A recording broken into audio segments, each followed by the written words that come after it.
Hello and welcome to another episode of the Tackling Sport podcast. This week we are reviewing the Festival of Cheltenham.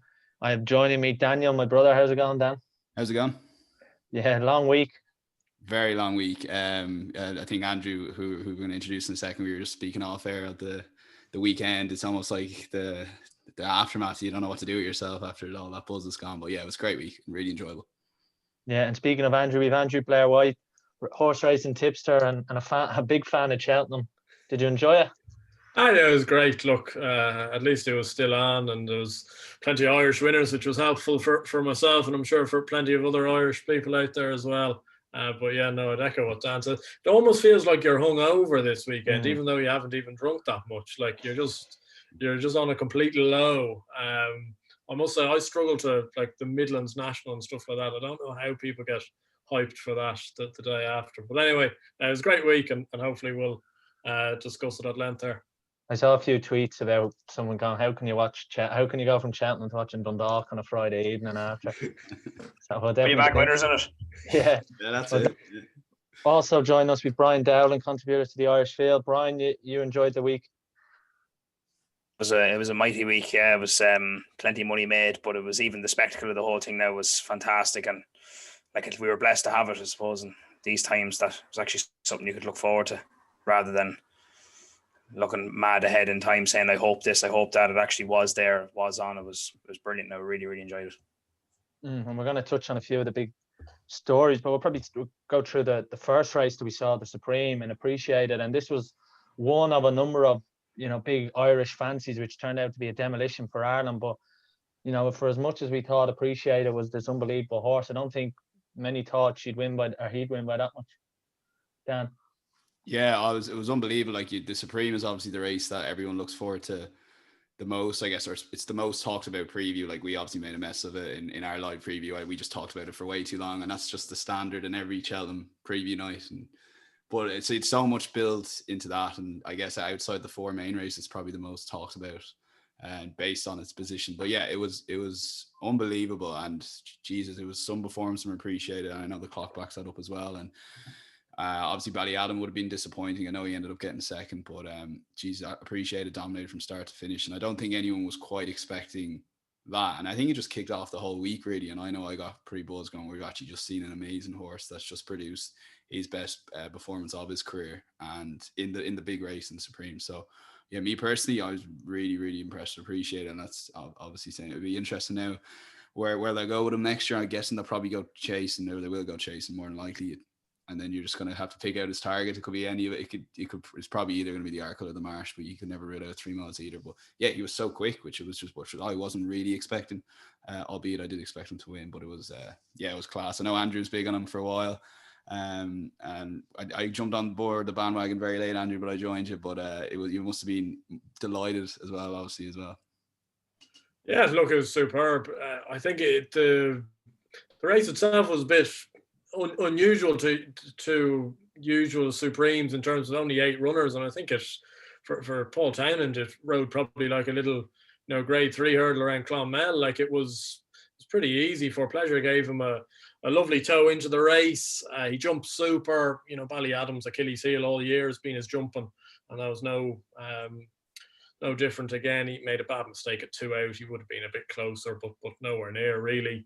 Blue Lord was running a very nice race. It's a shame he came down at the last. He would have been a clear second as well. But it's a bit disappointing, as it was all year all week with these English horses like Metier and Soaring Glory. Like, they didn't raise a gallop whatsoever, especially Metier, who's beaten a long way from home. I know probably would have wanted a bit softer ground, but it wasn't a particularly good performance, and it probably was the writing on the wall for the English that the two of them got stuffed. But Appreciate, look, he was super. I think people all year have tried to make him out that he's slower than he is. He's actually got plenty of pace, and I would be very shocked if he doesn't rock up in the Arkle next year. Brian, yeah, just on that, did you foresee Appreciate It winning by nearly 15 lengths? Well, I don't know how someone could actually have fancied a horse that won a maiden around Gordon Park on the flat for Andrew Slattery to beat Appreciate It. Like, realistically speaking, like, it was an absolute demolition job. But I went through sectionals of it, and I was reading the yesterday in the paper about the time forms and the stats and all that, and from the fourth last to the line, he was 20 lengths slower than Honeysuckle was in the champion hurdle. So to me, it looks as if he would be more of a stayer in that regard. Now the race completely fell apart. Obviously, like as Andrew said, it basically was a fucking 3 mile or 2 mile grade 3 around somewhere like Clonmel or Tipperary, but the disparity of the overall time was obviously far less. But I mean, he would have given Sharjah a fair run for his money if he ran in the champion hurdle. So it just shows you the quality of what we're at, what the 2 miling division is at. You wouldn't know where to go with him. Like as Willie Mullen said after the race, he surprised him how good he was at 2 mile this year. He could easily keep him at 2 mile because he's a big unit of a horse. He'd boss an Arkle or he'd boss a Marsh's Chase, no problem. But you wouldn't know where he would go. I wouldn't be surprised if he turned up in a Brown Advisory either. So it's hard to know where he was going forward. But I mean, it was very, very impressive. The race did completely fall apart. He just picked his way through it. Ballyadam made it bags of the second last, and Blue Lord would have been second anyway if he didn't fall. So they're horses to keep an eye on going when they come back home, but they were in a completely different league to this fella. A lot of people actually thought the writing was on the wall for the English there, would appreciate a run at home, but also that Paul Townend would probably have a better week than it turned out to be. Just on that, Dan, appreciate it for Paul. I'd say it's an amazing feeling after you've won the first, but I think he didn't muster up too many after that. I think he got 3 in the end. Yeah, he'd have to be disappointed with his week. Like if you said at the start of the week Rachel would end up with the amount of winners that she did, and Paul would be so far behind. Like I think Paul was like 1 to 3, 1 to 4 to be top jockey. Like, and there's not that many races that you could say, maybe he could have given a better ride, but it's still frustrating on his part. Like he went into the festival with how many, like at one stage, I'm not sure it was that way by final declarations, but at one stage Willie Mullins had the favourite in half the races, 14 out of the 28 races. So like, to come out of that with only 3 winners himself, he'd be, I'd say, like disappointed. Yeah, he would be disappointed with the week, I guess. There's particularly like the headlines are about Rachel Blackmore. I know Jack Kennedy had his lows, but he obviously ended up winning the Gold Cup. So yeah, I'd say Paul will be pretty disappointed, particularly like appreciate won the first. You're thinking this Willie Mullins. I think it all went wrong for Paul. I think when Concertita got beat, I think that was that's probably the one he'd be disappointed. But we'll get on to that race in a sec. But yeah, I think overall Paul will be disappointed enough in his week. Yeah, we'll definitely get on to that because I know Andrew had the winner. And you can see I'm not over it yet, Andrew. So Jesus. We'll have a quick word on the Arkle. Look, there wasn't a lot ran. I think 5 ran in the end, and Shishkin won by 10 lengths or so, and he is the great hope of the British. And maybe on to you, Brian, with Shishkin. Were you impressed? You were. I was impressed, and even the clock did back it up. I was very impressed with how impressive he was when on the uphill climbs away from the stand. The leaders seemed to slow down when they got there, and he just kept up this remorseless gallop, and he kind of at every fence he was making lengths on them. But I mean, this is the same as Appreciated. You can't really analyze it too much. He was in a completely different league. It's hard to know that how the race would have panned out if we had an Ergamine, and it was very disappointing, obviously, that he was pulled out. And obviously, All Mankind and Captain Guinness tried to really dictate it, and they just couldn't. They just didn't have the more fitness edge in it to keep up in the end. But it was very impressive. I said he was very good when they got away going up the hills. He looks as if nothing will faze him. He looks full of confidence, so he'll be one now to follow when he goes into open company now next year. It might actually be a blessing in disguise for the British that an Ergamine wasn't there, Andrew, to take one winner or maybe potentially away from them. Yeah, look, I must say, based off what Shishkin did and what Shishkin's been doing, I can't see in any circumstance how an Ergamine could have beaten him, especially on that ground. I think an Ergamine wants it deep at 2 miles. And also, like the horses he's been beating, Captain Guinness and Franco de Porte, Shishkin kicked them into touch, no worries. Franco de Porte didn't raise a gallop at all. All Mankind and Captain Guinness was a bit like when Petit Mouchoir and St. Calvados cut each other's throats a couple of years ago in the exact same race. They were just going off an unsustainable gallop. As I didn't think Captain Guinness would kind of get embroiled in that quite as much, but look, these things happen. Shishkin was far too good. I think he's 6-4 for next year's champion chase. Now, who on earth is taking 6-4? That's a stinking price for him to even be getting to the race. But yeah, no, I'd echo what Brian's saying there. He'd take a lot of stopping in open grade 1 company, especially over in England. Dan, do you agree? Yeah, actually, just as Andrew Bates mentioned the point on the price, I remember walking out of after Undersow won the Arkle with a mate of mine, and I think Undersow was a similar price to win the Champion Chase. I think 6-4, and we were all thinking we just start investing in that price now. We're gonna have a serious fortune next year. And sure, what happened that he went off 8-13 against Sprinter Sacker.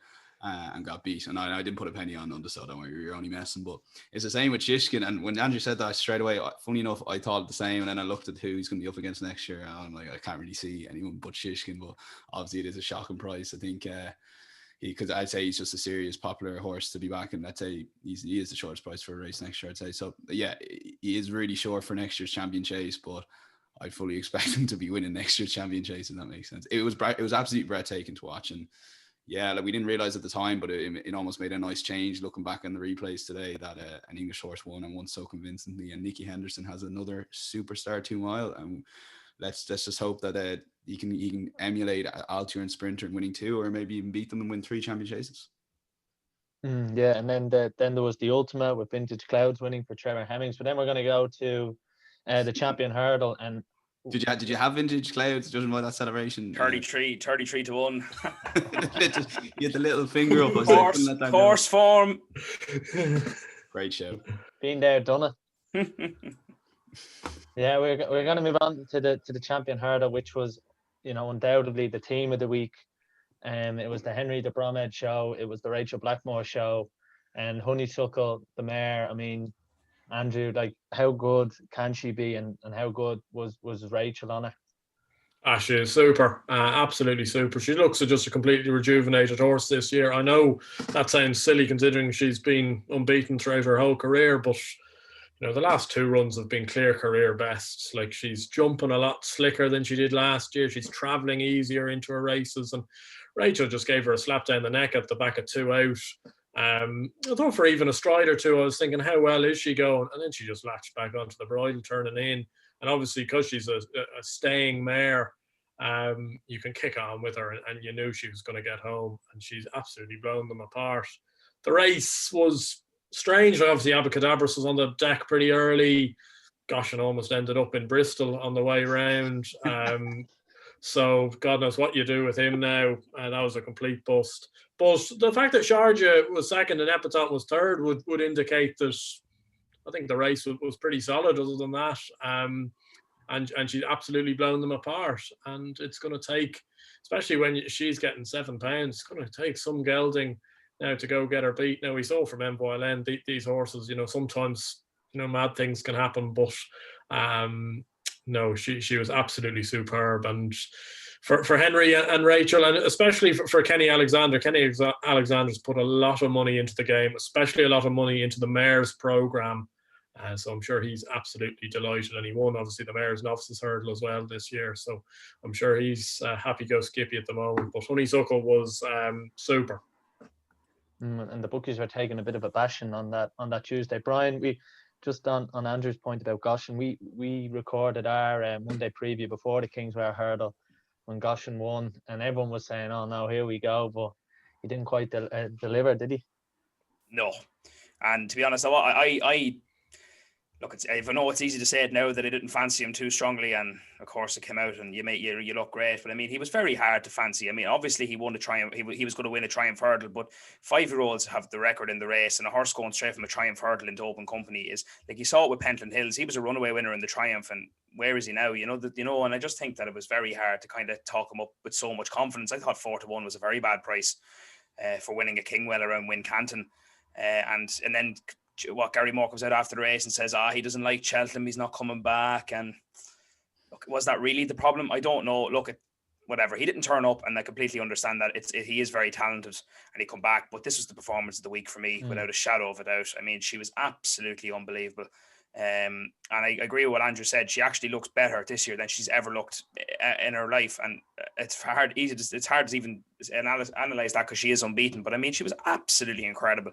And going back to, like, I think she was she's been the fastest time in the Champion Hurdle since Annie Power won it in 2016. And what's unique about that is that she's a mare as well. So like, it just shows you the dominance that they're starting to have in this division. Before Annie Power won the Champion Hurdle, it was 1994 since a mare won it. And now it's becoming the norm nearly to aim your mare at the champion hurdle because you get a £7 allowance. And it was impossible to oppose her, I thought. I mean, I even said that on the thing. I said, how could you oppose a mare for a talent getting £7 from the rest of the field? And she absolutely destroyed them. I think the race was over. As Andrew said, she gave her a slap at the neck, jumped the second last, swooped around the outside, and the race was put to bed. That nobody was ever going to catch her. And I thought it was a brilliant performance. The time backed it up, and she's going to be very hard to stop in that division. Two from two round Cheltenham as well, Dan. I mean, the question is how many more can she win? And was this the performance of the week, as Brian said? Yeah, it may be a blessing in disguise. She didn't go to that mare's novice hurdle that time, because if she was, someone quickened away from her over the 2 mile trip, she might not have that unbeaten record. So maybe that was a blessing in disguise. It was a carbon copy of the Dublin Racing Festival in that Rachel went for, as they're going around the bend or coming to the bend, and someone beside me was like, oh, she's gone for it too early. I was like, no, it's the same as Dublin Racing Festival. She has this one, boys. And it was very an emotional watch, I think, because just for Rachel, you can see how much that horse meant to. It was 2 headlines. It was Rachel Blackmore and it was Honeysuckle and beating mare. You didn't know where to start. It was absolutely breathtaking. And I said straight away, I was probably the most impressed I've ever. Best champion hurdle performance I've seen, and that's in my head. I include Faheen and Annie Power. I just thought the way she quickened up, and it's and as the 2 lads said, we're going over all ground a bit, but she has improved so much this season from being unbeaten, but yet it's almost like she knows how great she was and decided to get even better this year and improve her hurdling technique, and it was just absolutely amazing. The £7 allowance is interesting. I'd say it's for first time me personally, I've kind of gone, maybe it needs to have a small look at that £7 mare's allowance, but to watch these, I don't want to discourage mares running in these fields either, to be honest with you, and kind of like it the way it is at the moment. But you do have to feel it could potentially be a small bit unfair to have £7. I know she was up against Evitant, who also had the £7 allowance, but no, Honeysuckle was absolutely amazing. And yeah, I got quite emotional watching it, just as a sport and horse racing. And we kind of spoke about this very briefly on a few podcast episodes, Sean. Like, horse racing needs to get away from the betting side of things a lot and focus on those stories, which I know ITV are trying to do. And there's no better story than Honeysuckle winning that as an unbeaten mare with Rachel Blackmore. And then short, and obviously, and talk about a little bit, Ben, she shortened up dramatically on the day, which was amazing. Her price was, I couldn't believe the amount of money it would take to move that market. It's phenomenal. So it was a very interesting market throughout the day. And just on Goshen, yeah, I was disappointed in Goshen because I still thought he'd run well. I just wanted to see Goshen trying to quicken away from Honeysuckle as they were, on 2 out, 3 out, 2 out before Honeysuckle could outstay him. But we never got to see that because Goshen started looking around him like a bit of the clown or freak he is. But no, Honeysuckle was absolutely sensational. It was a joy to watch, and I've watched that replay so many times. Watching Rachel go on, and I'm like, oh, she's gone too early. But it was brilliant, absolutely amazing. Yeah, it's that video, isn't it? The side camera that we spoke about. It's the one similar in Leopardstown when you just see them come around the bend. And Honeysuckle was unbelievable. They have a brilliant one in Galway as well, but they go the other way. But it's perfect. You can see it there. And that's where the race was won. It was just amazing. Yeah. From one mare to another, and one, different fortunes, different facial expressions being made on the screen. We'll go to you, Andrew. Black Tears, probably your bet of the week, was it? And how good does it feel now coming on here when having seen Dan go with the short price favourite Concertista and lose? I'm the mug, Andrew's the shooty, and fair play to Andrew. Serious pick, genuinely. You can just smile at him. Look, I'd put her up back in February. I thought the race would cut up more than it would. If I'm being honest, it was the same kind of philosophy I did for backing Captain Guinness. Like, I genuinely thought back in early February she was 33-1. I thought there might only be 6 or 7 horses in the race, and if we come third or in a 6th place race, you're collecting at 33s. Come the race day, I hadn't gone off her because I was still in on her, but the race was better than I thought it would be. I didn't think Roxana would be there. Didn't think Dame de Compagnie would be there, but she jumped a lot slicker. She jumped desperate in Punchestown in the Cavega hurdle a couple of weeks ago, but she jumped super. And just coming into the straight, I was thinking, great, she's going to place at least. And then she dives at the last, very close to going. Now, it was one of those, if she'd gone and taken another stride, she wouldn't have got up because she'd have probably bungled the last a bit. So it was a real do or die one. But it was class. When you nail an odds-on favourite on the line with a big price, it is quite satisfactory. Dan in a probably 10 minutes time will have this exact same conversation, except the other way around with the champion chase. But look, it was a great performance. Concertista, I genuinely think there's a massive future for Concertista over 2 miles. I've said it all year. I just don't think 2.5 miles around Cheltenham. I think she's a bit suspect staying. I think a strong run 2 miles is probably where we'll see her to her best. Probably with Honeysuckle in that division there, dubious about going down there. But I think she was a little bit windy in the finish. She travelled into the race like the best horse. You think turning in, it's how far, really with Concertista. But she didn't find that much. I certainly didn't find as much as she did last year in the Mayor's Novice. So great that Black Tears got up. But as we'll find out in 10 minutes' time, it can go for you and it can go against you when you're back in those short price ones. Before I come to Dan, Brian, maybe just a word on Sneezy Foster and obviously Jack Kennedy, who probably would go under the radar a lot with all the talk for Rachel Blackmore's success. But Jack Kennedy gave some amazing rides, and Black Tears certainly up there. Oh yeah, no, 100% credit to him. And I mean, he's 21 years of age and he's broke his leg 4 times. I mean, he's a fair operator when you think about it. And I've seen Jack in action on the course and off the course, and he's a hard sound fella. And but fair play to him. I was delighted that he got up and won a few races. I remember him winning the race on Lebec a couple of years ago and seeing him in action in Trim then at the weekend, and he was the most popular man in the town. But I mean, yeah, like it was a brilliant ride. It was fantastic. It was fantastic. It judged it to perfection, and I kind of agree with what Andrew said there. I had a small punt on Concertista at about 40-1 for the champion hurdle, like last November when she won that race at Fairy House. You could still get her around that sort of price, and I thought that was the route they were going to go. And it's like, as I said to you, like, why wouldn't you go that route if you're getting £7 off them? So I was surprised that they decided to switch, and now they might revert back to it. It depends, but.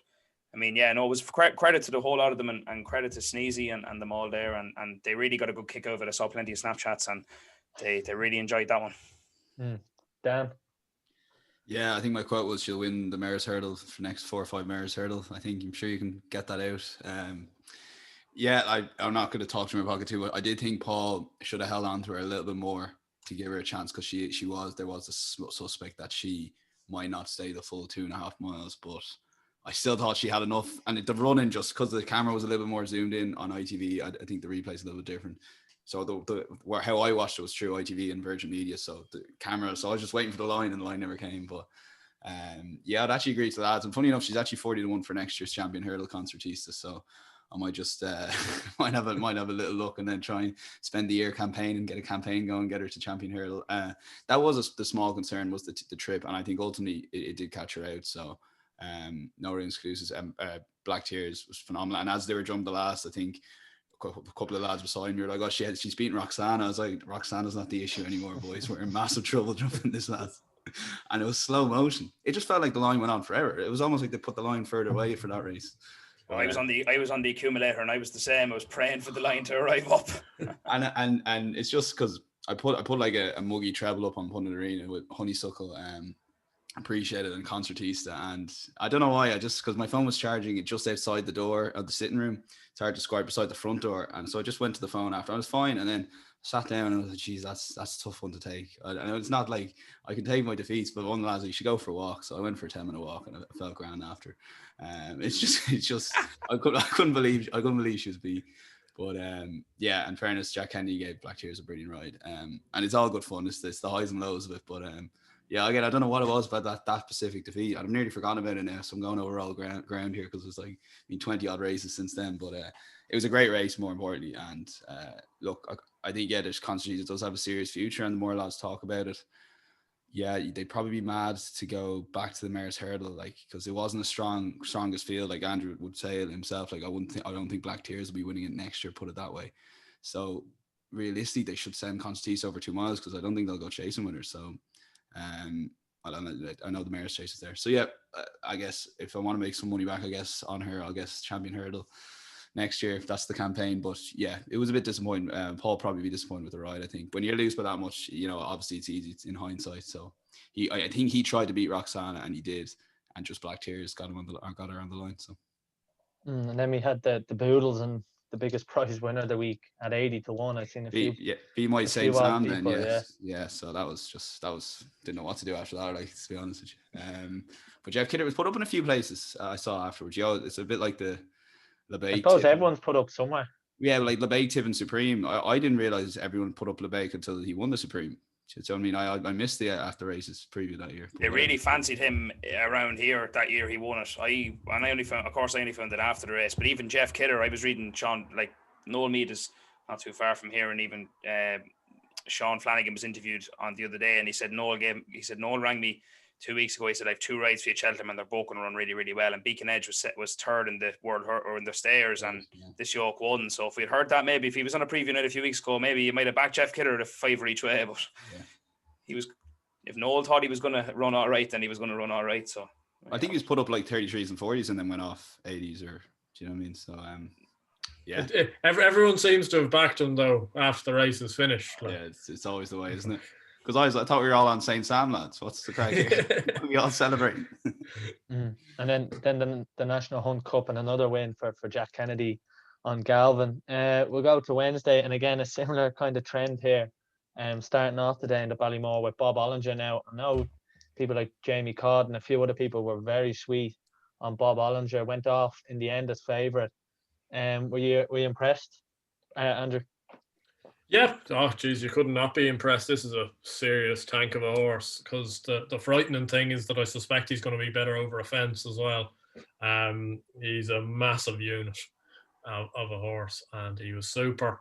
Look, it was a bit like I backed Bob Ollinger as a kind of a saver really, but I was more so on Brave Man's Game, and it kind of summed up the English performance all week. Like, the Brave Man's Game, you're turning in with probably their best novice hurdler, and he's an absolute sitting duck. Like, and the jockey cam footage actually on Harry Cobden was fascinating. Really, he's there pumping away, and Rachel's just arriving on his right, with a fistful.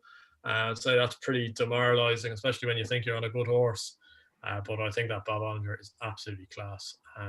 Again, the race was kind of a stop-start race. I don't think it was the truest run Ballymore we're ever going to see, especially early doors. A few of them were pretty lit up, including Gallard to Maneil. He's probably a little bit better than the form would suggest. Brave Man's Game needs to go up and trip, but Bob Ollinger, geez, I'd be a brave man to be taking him on in the marsh next year, I suspect, because if he translates to fences as much as one would think he would, considering his point-to-point background, he could be some too. Brian? Oh yeah, there's no real there's not too much analysis can be done here. I mean, he was absolutely exceptional. As Andrew said, he's going to be better over a fence. You can see the frame of him. This is a big fella, and he was exceptional. And it was very similar to Honeysuckle Rachel. It was very similar ride. Crack it before the second last. Over he went. Little slap down the next, swooped on the outside, and away he went. And there was nobody would have caught him. I had Galliard de Mainel back to ante post, but he was never going to get up. Never was going to get there. So I'd imagine that Bob Ollinger is a marsh horse. He kind of shows the blend of speed and stamina that's needed, and he could be a very dangerous chaser going down the line. And credit to Rob Corr as well. They've put a lot of money into the game now, and put a lot of faith down with Henry, and they're starting to reap the rewards. They have a couple of nice horses there, and they've won a couple of big pots around the place. I know Chris's Dream won at Troytown at Navan a few years ago, and they're just starting to sweep into contention now, and giving Henry a big dig out and growing his yard down there. So credit to them, and they've got a bit of a machine on their hands here, I think. Yeah, it was again the story of the week. Rachel Blackmore on board, and it was a Henry de Bromhead trained horse then. Yeah, I think this is when it started to really heat up for the pair. I won't add too much to that. Bob Ollinger was unreal. It'll be better over a fence. Similar, it'll end up kind of being like Envoy Allen could go off that short in next year's March, albeit, we all know what happened there this year. But I'd Galliard de Mainel backed. But yeah, as Bob Ollinger quickened up, all I thought was Jamie Codd. He was right. And it's mad, like Cheltenham was all encompassing. And then as soon as Bob Ollinger, my first thought was to Jamie Codd. And I was like, what a shout that was to say he's a God-given certainty. You have to respect that now. But phenomenal horse, Bob Ollinger.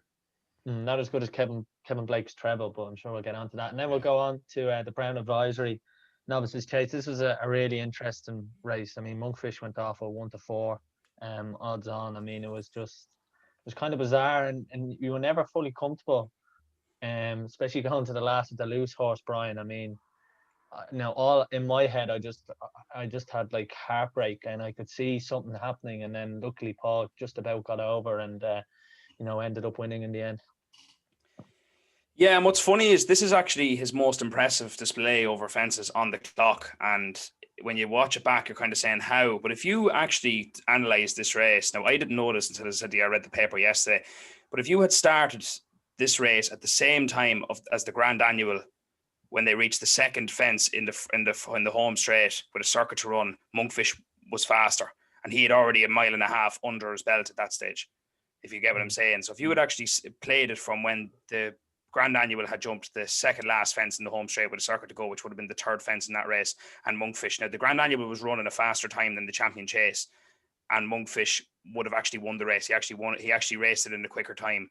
So to me, we talk about this Gold Cup star, which has the perfect blend of speed and stamina. I mean, this guy has it all if you analyze it that way. I mean, his jumping has to be perfected, but Paul Townend came out after the race and said he was lazy. He hadn't concentrated enough. He's a novice at the end of the day. It's only his third or fourth start over fences. He was brilliant at Dublin. Doesn't mean he was going to be brilliant again today. If he sharpens himself up, gets himself a bit more tuned in, I mean, he could be unstoppable going forward. But even just reading that now really blew my mind away, thinking that he could have. Now, I understand that the Grand Annual is a handicap, but even still, it's just an amazing stat to understand that, like, these are 2 milers that are supposed to be full of speed, and he's meant to be a stayer, and he's running it in quicker times than these guys are.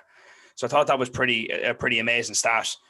So he seems to have the perfect blend of speed and stamina, like a Cairo star that a Gold Cup horse needs, and it's no question why he's favoured already for next year.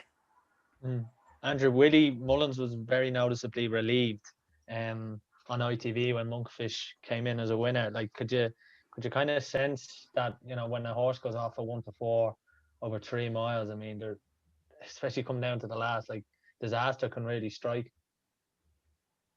Yeah, of course. Like, geez, you're a brave man back at those prices in a 3-mile novice chase. I just didn't think he was happy almost all the way. Look, Paul Townend asked him for even one at, I think it was even the second fence, the one going away from the back first time round, and he put down on him. And he was scruffy. He was really scruffy. And yeah, the times were good. The big breakaway helped that. They got racing probably pretty early, and as a result, Fiddler on the Roof has been able to kind of pick up pieces. But no, I came away from the race thinking what could have been, really. I don't think he hasn't beaten a single horse home there that's a grade 1 horse. The only other potential grade 1 horse in there ended up on the deck with Rachel halfway down the back second time round. I must say my first instinct when he passed the line was, where on earth is latest exhibition? Why did they not roll the dice? I think and I know this is going to sound controversial and stuff like that. I don't see in any way how he would have beaten latest exhibition jumping like that. I thought he jumped crap, to be honest. He is fantastic. He's a fantastic horse. His performances at Leopardstown would tell you that, and he is better than that. But just on the day, I'm not sure. He just wasn't at the races jumping wise, and his jumping at Leopardstown has been immaculate. But you knew from early doors he wasn't quite comfortable, whether that was laziness or whatever it was. But I'm sure Willie Mullins was, sighing a big sigh of relief, because it was a penalty kick on paper. 1-4 would indicate that, but it was maybe a little bit more event-ridden than I suspect Willie Mullins would have maybe hoped. Dan, quick word on this before we go to the Queen Mother.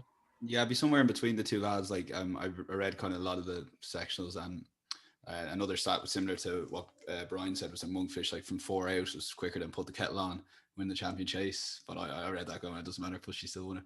But it does show you that he still, despite making all those mistakes, still managed to not an impressive time. And like times are like a part indicator as opposed to like the indicator, I guess, is probably the best way of putting it. And obviously visually he wasn't impressive over the fence. So yeah, I was pretty surprised to read some of those times. Maybe just points to a really substandard Champion Chase, and Chakin ran over par, under par, which we'll get to in a sec. But yeah, he's 5-1 favourite for next year's Gold Cup.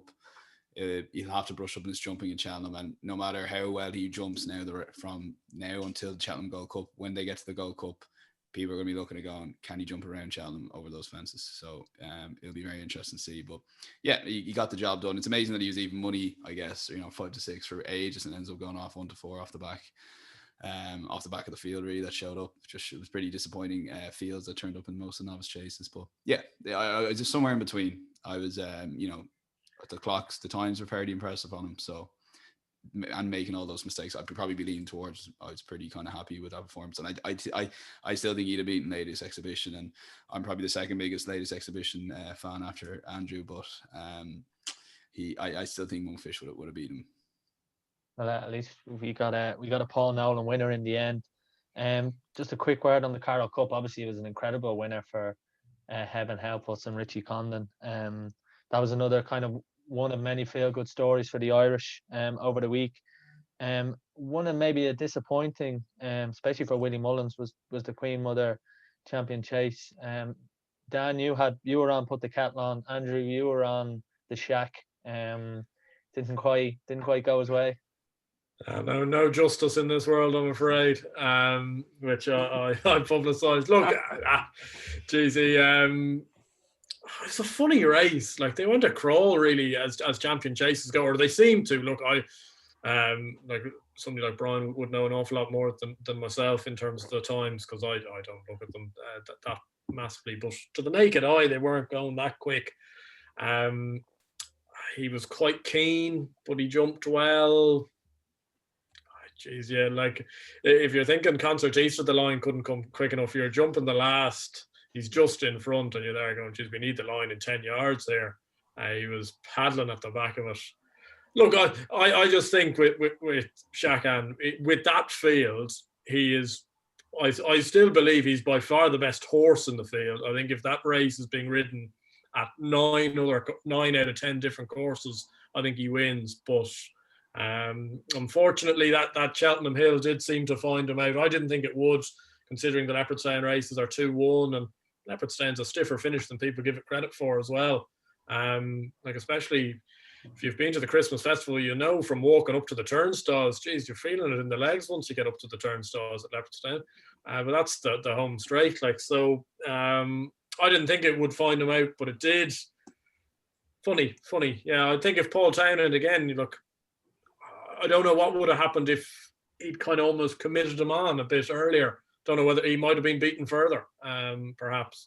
He mightn't have stayed even more, but it was a shame. It was probably the one of the week, probably the same with Dan and Concertista. It was the one of the week I really wanted to win, and when he got beat, I was disconsolate for the rest of the day, actually. I was really devastated about it. And Dan, for anyone who followed you on Twitter, would have been seeing a lot of pictures of kettles and kettles at the boiling point, and I know you were very keen. And obviously, this Put the Kettle On his course and distance form, and it was very interesting to hear Henry de Bromhead make sure they were on the old course and on the chase course. And I'd say when he was coming up the hill, I'd say the old excitement in that house was gone. Or she even, but yeah, she was like. You're right what you said, and Henry actually said that like, she's got such a good record at Cheltenham, like 3-0, and something like Andrew said, like, he's right about Leopardstown Hill. It is a subtle hill, and when I was over in Cheltenham, the hill there's also, like, it's a massive hill. It's not just the Cheltenham Hill. People say it actually is, and it just, for whatever reason, it's just different to what horses encounter throughout the season. Whatever, like, I normally would say, like, crowds might play a part in that as well, but obviously there were no crowds this year, but I guess it just caught Shakan out. But I reckon you Put the Kettle On, she ran a race to there, and I just presumed Shakan would probably beat that, and he didn't, so I was almost shocked. And like, I knew jumping the last, Shakan was ahead of her on the last, and I just thought that she'll, like last year in the Arcos, Fakir Degree had a run at her and she kept going, so I knew she'd keep going. That's what I was kind of cheering it on, and it was probably the only close finish. A lot of my winners won by either miles or they didn't win, basically. But she was the one that just got up. I think that made it a. And again, similar. I was like, oh, she got Shakan beat, and I was like, Shakan's not the issue anymore. We got Newbern. I knew Newbern's gonna win. But it was great. Now it's nice to get one, similar to the storyteller. Like, I've had a kind of, now obviously he didn't end up getting there, which is disappointing. But yeah, she was. It was nice, and I was delighted for Henry de Bromhead, because they took the chance for whatever reason for the champion chase when there was a mare's chase for them there. And it was great to see. And the £7 allowance won it for her, definitely. But they wouldn't have sent her here in the first place if it didn't. So yeah, it was pretty proud. And to get up just about, like, the line came just in time, I think, watching the replay there this morning. So she's brilliant. Like, she won't be winning next year's champion chase, you'd assume, off the back of Shishkin. It'll be interesting what they do. But I guess they'll put her in the race, and she'll always run a race, I think, around Cheltenham. And for whatever reason, she's one of those horses that overperforms in Cheltenham and underperforms elsewhere, like Leopardstown. And yeah, be interested to see how they campaign her next year, because I think the travel restrictions, I know they were potentially looking to go to England instead of that Leopardstown race that they ran her in against Shacken. But it'll be interesting to see how they campaign her from now on. But they've definitely got their money's worth. She's won an Arkle and now she's won a champion chase. It's absolutely unbelievable. And it was also, Brian, she is a mare, and there was a lot of mare winners around Cheltenham. I mean, Aidan Coleman and Henry de Bromhead, it was a serious achievement, especially for Henry doing the Triple Crown. Yeah, it was a fantastic win. There's no question about it. Yeah, it was poor on the clock. It was probably one of the slower ones in recent years. It was a crawl, but you couldn't take away from the winner. I mean, she was fantastic. She was very gutsy. She was brave. Coleman gave her a great ride. This kind of epitomizes what, like, some people in racing don't understand, that, like, the relationship between jockeys and horses. And Rachel Blackmore could have easily stepped up and said, "I want to ride, put the kettle on." But Henry knows that Aidan has the relationship with this horse, that it is. Now, I don't know if he's a retained rider by that syndicate. I don't know that. But I mean, Henry deciding on Aidan to ride this horse because he has ridden her to the other three Cheltenham successes just proves the point. It's a bit like Bryony Frost and Frodon. It's like Honeysuckle and Rachel Blackmore.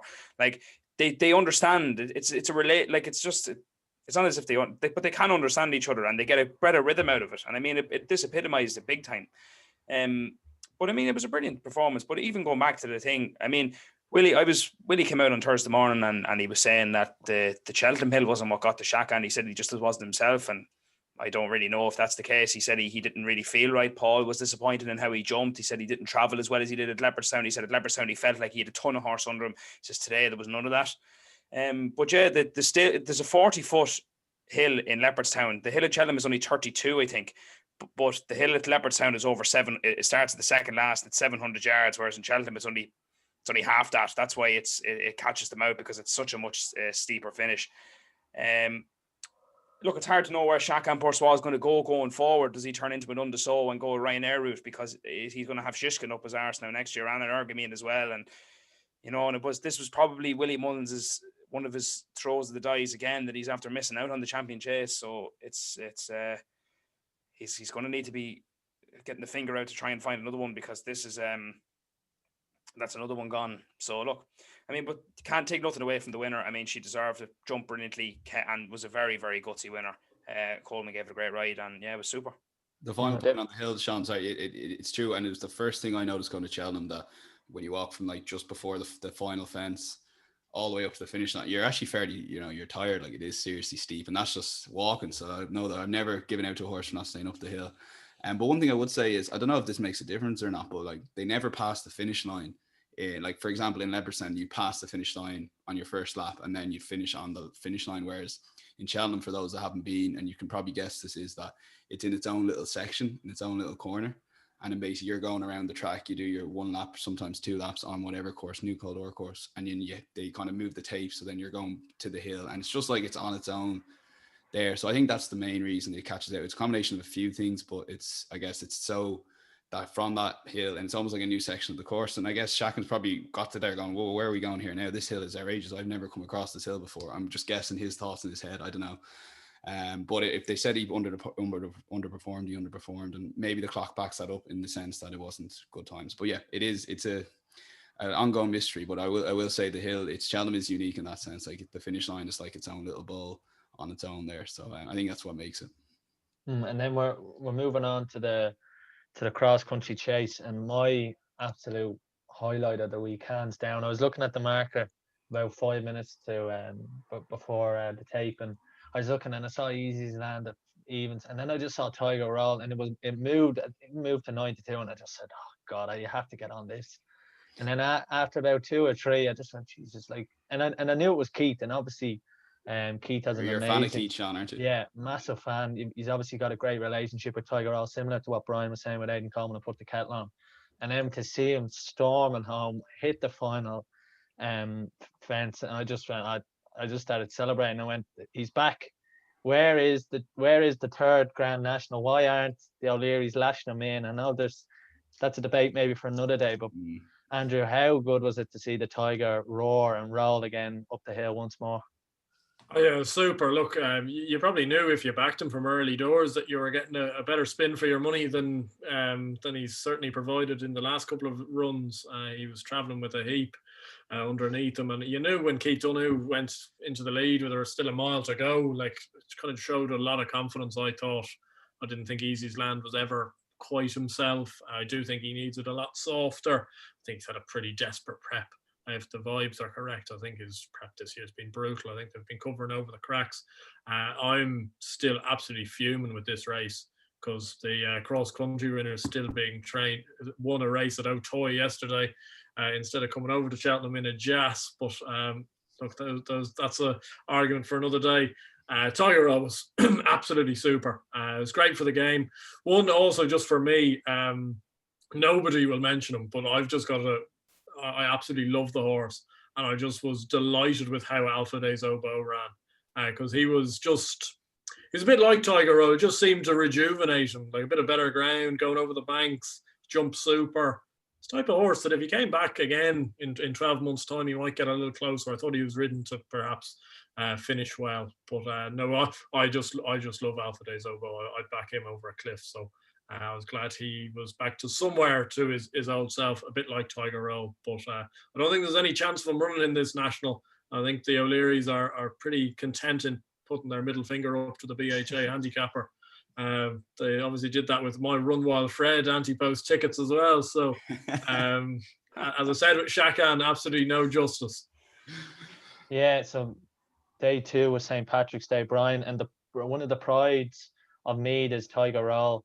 Obviously everyone knows what's happened with Gordon Elliott, but how good was it to, again, like I said, to see Tiger just look like his old self, and do it at Cheltenham again. I mean, he's in illustrious company with how many wins he has there. It was amazing.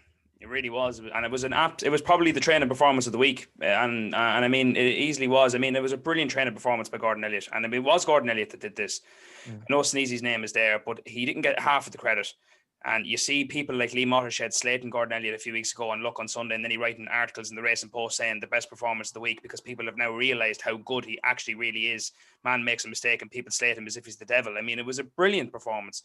It was incredible, and it was exceptional. And I can completely understand the angle of and I think the BHA and the Grand National thing, it would be fantastic to see him go for it. And of course, the British media now are going to get on the bandwagon of, he should be doing this and he should be doing that. And I think when the BHA banned Gordon Elliott, Michael O'Leary kind of said, right, let's give them one back and let's not run Tiger Roll. But even still, like, he got a mark, I think it was 168.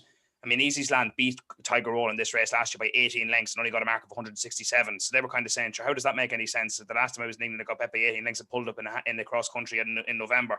Like, 168 is grade 1 horses. If Tiger Roll ran in the Gold Cup, would he win the Gold Cup? So it's hard to analyze. But as I said, that's a discussion for another day. But I mean, it was excellent, top class performance. It was brilliant to see him come back. And I mean, it's kind of like people wrote him off, said he was finished, said he was pulled up, he didn't look great at the point hurdle, and I was one of them. I didn't think he would come back. I genuinely thought that his best days were behind him, but how wrong we all were. I mean, it was brilliant. It really was fantastic. Yeah, Keith Donoghue said never ride off Tiger in his interview, and I was looking at him going, "You are a man, Keith. Honestly, you are a man."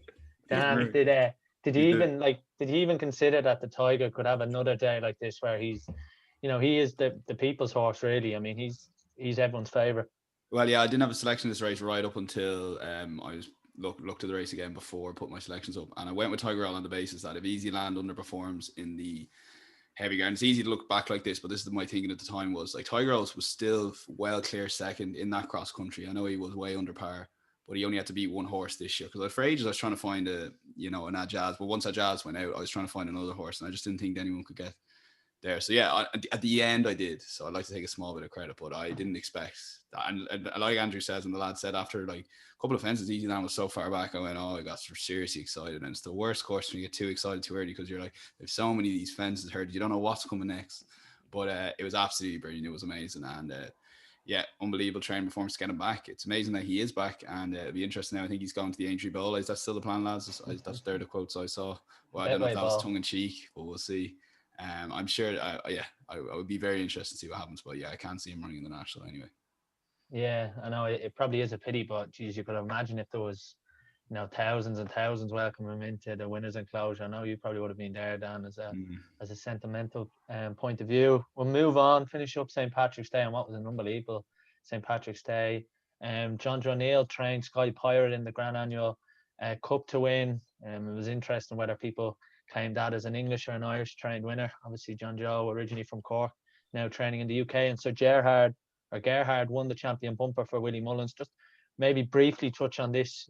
Go to you, Andrew. I mean, everyone was speaking about Kilcrut at Leopardstown, and maybe it probably didn't do himself justice in the bumper. It's always a difficult race to kind of pace because it is all about the running. Yeah, exactly. Look, Sir Gerard was excellent. Rachel Blackmore gave him a super ride. I think the performance can be upgraded as well. It is so hard to make all in the champion bumper. So many horses have tried in the past. I know they went maybe a bit of a middling gallop, but for a bit of it. And I know some people were saying it was probably the one that Paul Townend left behind, but I don't know. I feel if in a proper run race, Sir Gerard wouldn't be making the running, and he might add too much pace anyway. For Kilcrut, I thought he was super. They were a mile clear, as the betting would suggest. And I thought he was seriously good, and it was a very good tactical ride from Rachel Blackmore. And a winner for Cheveley Park. Brian, any word on the bumper? No, not really. No, I mean, yeah, brilliant performance. Another 3 in a row for Cheveley Park. Big future ahead for this guy. I think they paid 400,000 for him at the Cheltenham December sale 2 years ago. So yeah, brilliant ride. I think he hung a little bit right in the final furlong, and he only won by half a length. I think if he had stayed in the true line, he probably would have won by maybe a length more, maybe 2 lengths. But other than that, now he looks a good machine, this fella. A good prospect, Dan. Yeah, absolutely. Those two horses will definitely be featuring in the novice hurdles next year. I did think it was a really good ride from Rachel. I did think she got that extra length, half a length that could have been the difference. Thought she rode them to sleep a little bit, and it was kind of remind me kind of like Ruby in terms of the way she gets her timings right. She always seems to do the right thing, and I thought she was a really good ride, albeit I still maybe agree with the lads as well that I think Sir Gerard probably would have come out on top. But I reckon Paul would want that ride back again and maybe close the gap a bit sooner. But again, it's easy to say in hindsight. But Rachel's incredible. Yeah, and then we moved on to Wednesday, and probably the biggest disappointment of the week, the one where everyone probably expected and wanted to see, maybe potentially racing's next superstar, Envoy Allen, in the Marsh Novices Chase. I mean, Brian, it's just hard to kind of fathom, and God, how Jack Kennedy must have been feeling. And there was incredible photos of him walking, back up the track. I mean, fell at the 4th. I mean, God, you couldn't imagine what was going through his head. Yeah, it was a bit of I'd say that was a fair lonely place to be. But look, mistakes happen. We saw Moscow Flyer was a brilliant 2 mile chaser. Every time he didn't fall, he won. So maybe Envoy Allen could be the same. But yeah, look, it was disappointing. But he got very excited. He didn't even jump. I think it was the 2nd or 3rd. He kind of came out of Jack's hands a little bit, and he just took it a stride too early and landed in the middle of the fence and was gone. And that was it. And it was just the way it was. But I mean, he still even knows himself. They know themselves there that they have a serious machine here. I wouldn't look too much into it. It would have been nice to cap off his novice campaign with the win in this race, because he probably would have won it anyway if he had stayed up, even with his ground, with the way he gallops on the ground. Even if his jumping was a bit all over the place, he probably still would have won the race because he's good on the ground. But look, that's what life has. As I said to you, that's life, and these things do happen. And look, he fought, in fairness to Jack Kennedy, it just shows the character of the man. He came back, gave Mount Ida an exceptional ride, and then won the Gold Cup. So, I mean, it's the highs and lows of the game. I backed Envoy Allen at 8-1 for next year's Gold Cup. I'm still pretty happy enough with that. But sure, look, we'll see anyway. But as I said to you, even after Envoy Allen actually fell, he still wanted to go on with him. He knows himself, and even you could tell by his novice campaign or over hurdles, he just knows how good he is. I feel I was there to see him. I've seen him a few times in Navan, and I saw him in Ferryhouse one day. He was brilliant, and even you could see him. He's a monster of a yoke, and he knows his way around Cheltenham. He'll get back. I wouldn't look too much into it. It'll be nice to see. It'd be interesting now to see what he's like at Open Company next year. How they'll campaign him. Will they go to Leopardstown at Christmas and take on Monkfish, or will Monkfish do a album photo and go and run a Tremor on New Year's Day and a listed chase and then go to the Gold Cup? So you wouldn't know what's going to happen. I hope it doesn't happen either, because I said to you, from a journalistic point of view, you want to see the best horses race throughout the whole year because they want to make use of the whole calendar. But yeah, it would be interesting. Yeah, Brian, this is a real disappointment. And obviously when you listen to previews and all everyone was saying was Envoy Allen by half the field, and he was going to do this and that, and geez, it must have been, especially for Jack, geez, it must have been so hard to take.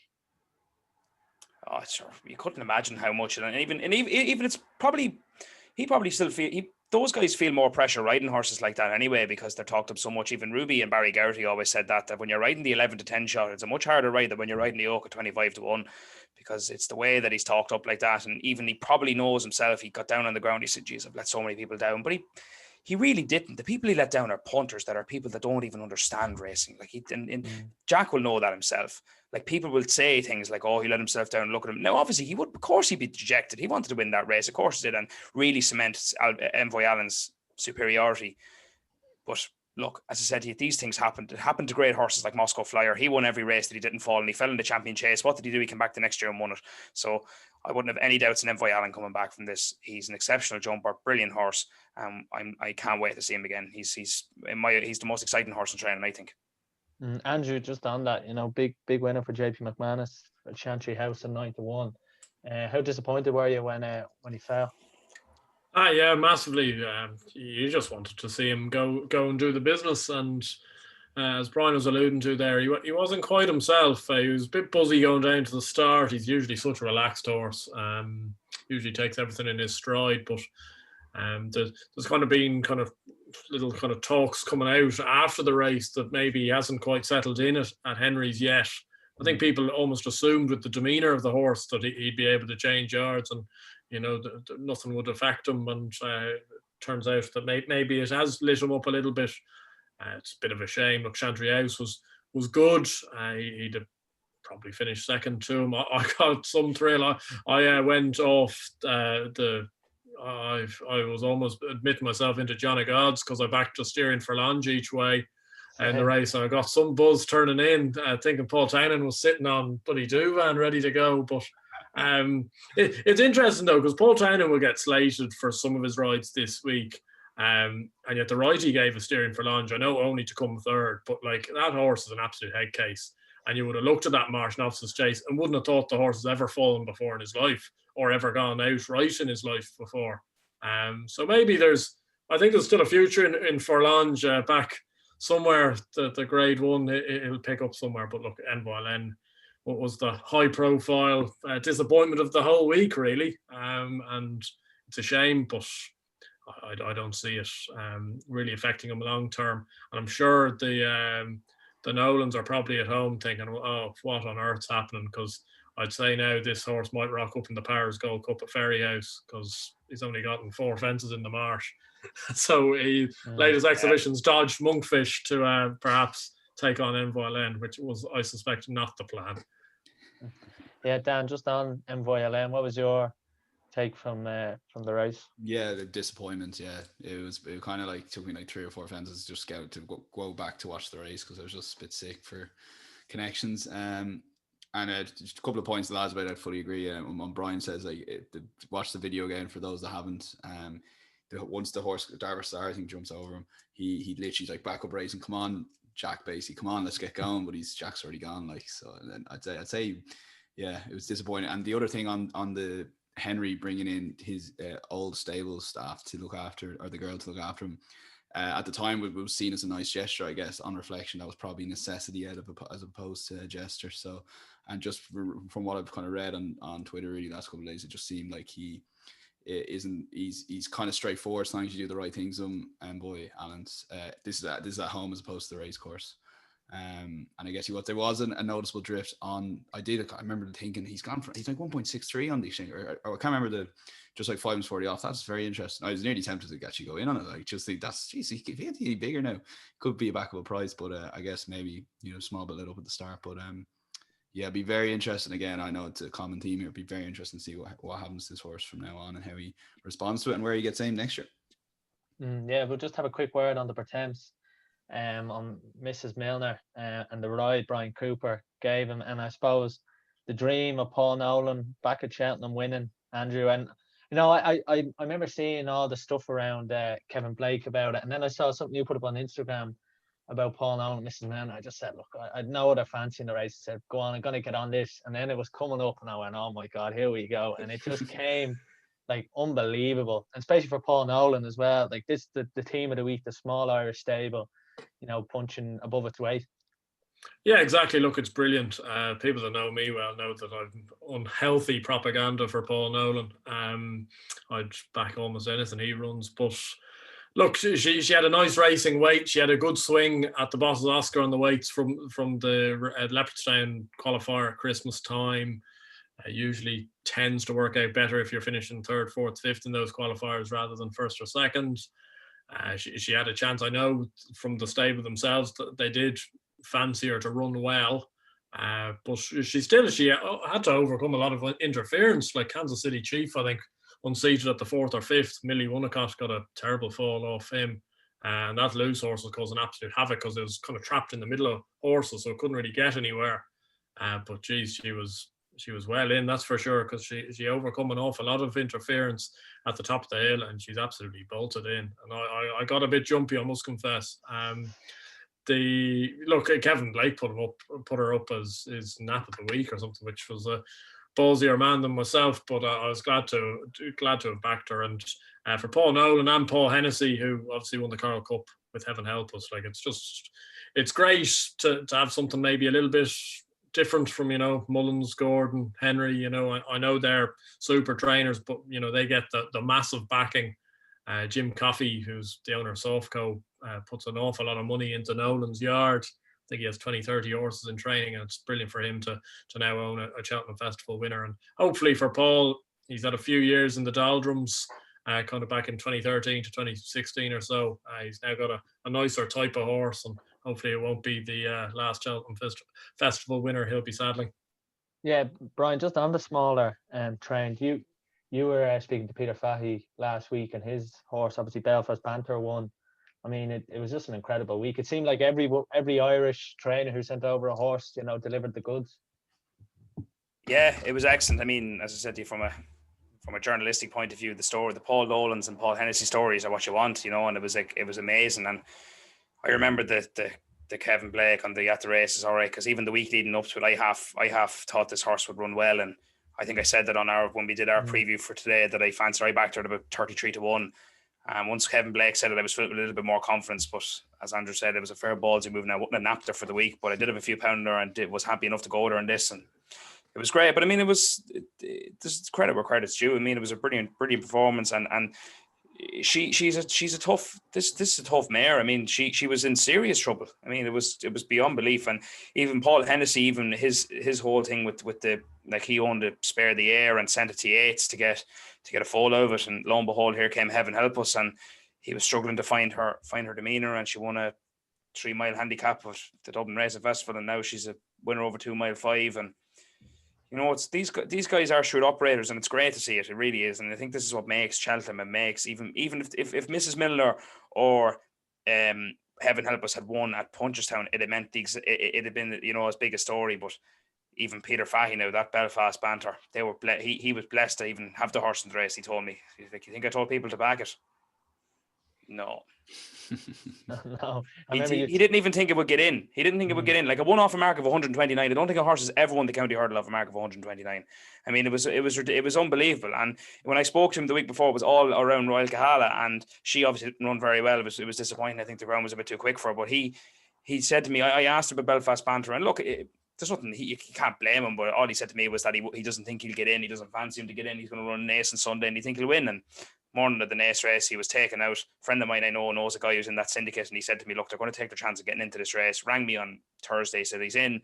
He said, but they're just delighted that they have a runner at Cheltenham. Like he said, none of them are even backing it. Do you know what I mean? And lo and behold, it bolts up at 40-1. Now I backed it at 40-1 as a sentimental thing, but I mean, I think I cheered it. I mean, 10 people texted me that morning. What did Peter Fahey say about Belfast Banter? He says, no chance. I texted don't back it. I know. I told you not to back it. You were one of the 10, Sean, were you? Yeah. Poor lads. I remember remember reading it going, Dad was like, who won that? And I went, oh God, I didn't hear the name. I just went, please don't be Belfast Panther. And then Dad goes, oh, it was Belfast Panther. Looking, I went, oh, Jesus, Brian. And then, sure, that's Cheltenham in a nutshell, isn't it? Also, just with that one, like the ride, I know we'll probably get onto it, but the ride Kevin Sexton gave Belfast Panther was something else, because like he's not a bad horse, but he is some mule. Like he went throughout the whole of the summer last year, coming second, doesn't find a tap off the bridle, and he smuggled him into the race, like hitting the front with 50 yards to go. Like it's some balls to be riding a 26 runner handicap hurdle, especially for a man who hasn't ridden a Cheltenham Festival winner to come from pretty much last to first. Jesus, some ride. Yeah, we'll have a quick word on the Ryanair chase stand, and this, like, I mean, again, like we've said it so many times, but this probably was the typified the week. Rachel Blackmore, I mean, she just killed every single horse in the race. I think 6 of them pulled up, including Mellon, Min. I mean, she just, I mean, it was incredible, really. Yeah, so I've Sam Crow and Mellon backed, and after like a couple of fences, I'm like, and they're going very quick now. This is not fair. And they're, well, at the start, I was like, they've gone off too quick here. Suits Sam Crow and Mellon. And after a few fences, like, you can't go this quick here. It's a Ryanair. You can't be going at 2 mile pace in a Ryanair. And the next thing, all the horses are dropping. Like, I was literally like, this isn't fair. You can't, this is like, so obviously the quickening ground, the 2.5 mile trip. And I think Rachel Blackmore, massive factor in getting out of hole jumping that way. I know that he won the race by 12 lengths. Like you could argue any festival jockey would have won on him. But I think the way Rachel got him jumping was incredible. It's mad. I know it was over 3 miles, but I was so disappointed with Allaho and Christmas. Like, really disappointed with him.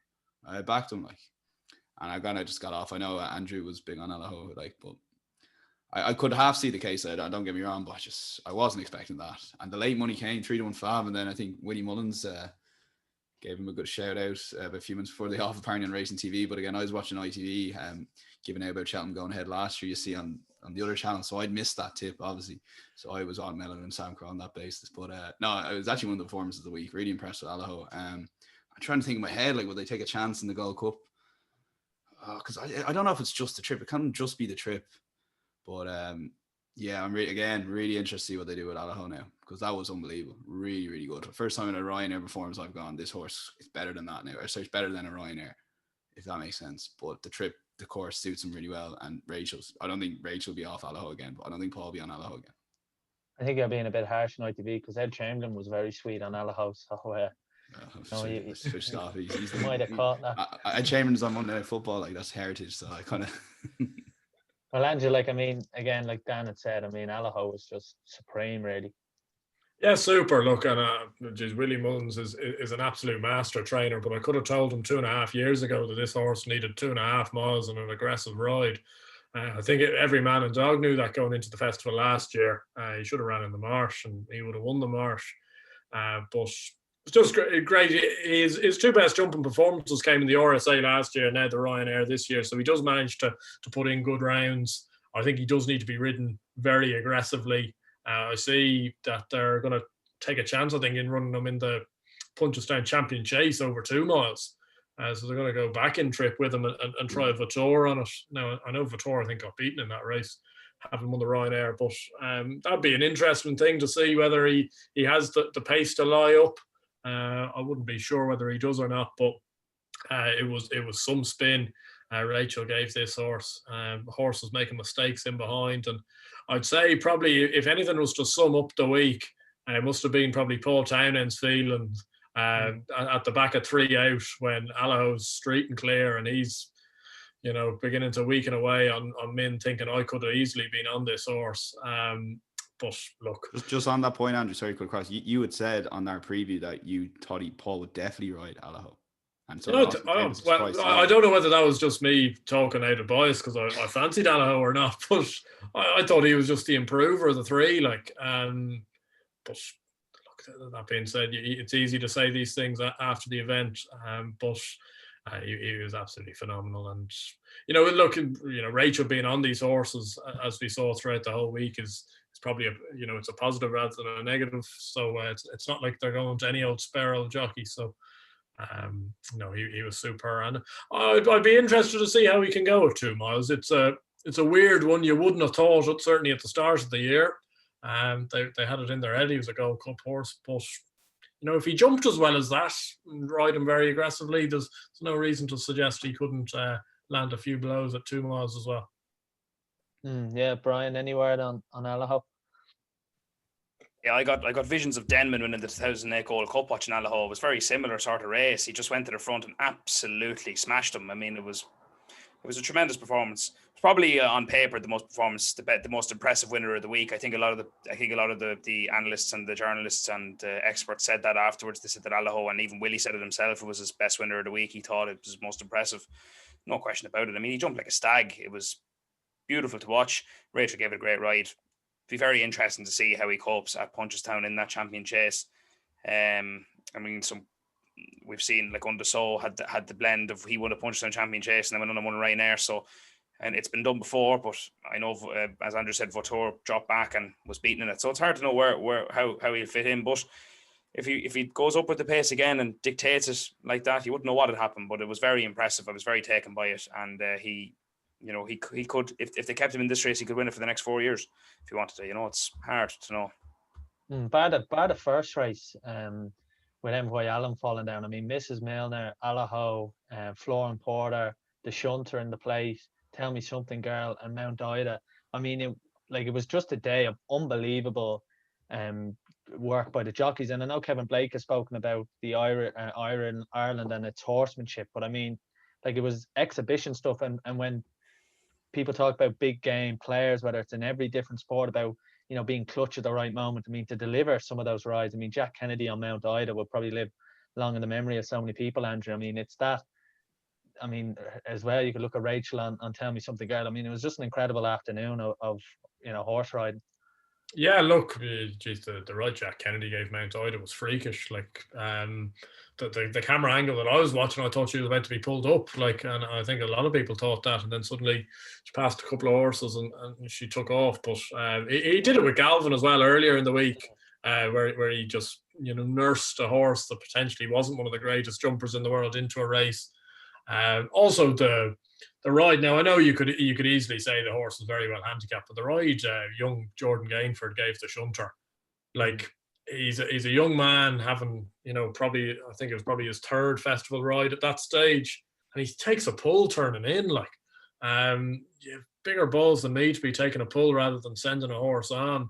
And we saw a bit with Harry Skelton. Harry Skelton couldn't hold his piss all week. He was trying to get to the front, a mile out. Like, you gotta conserve at Cheltenham. It's a long, long way home. And I thought that the ride Gainford gave the Shunter. Now, you could argue the horse was very well handicapped, but it was certainly more mature than his years would suggest, and it certainly won't be his last festival winner, that's for sure. Gavin Cromwell, Emmett Mullins, Henry de Bromhead and Sneezy Foster. I mean, it was a wonderful finish to day 3. Yeah, just on Harry Skelton there, I think he sent Chamblou for home about 4 fences out. Even it's bad when even live. I'm like, I don't know about that now.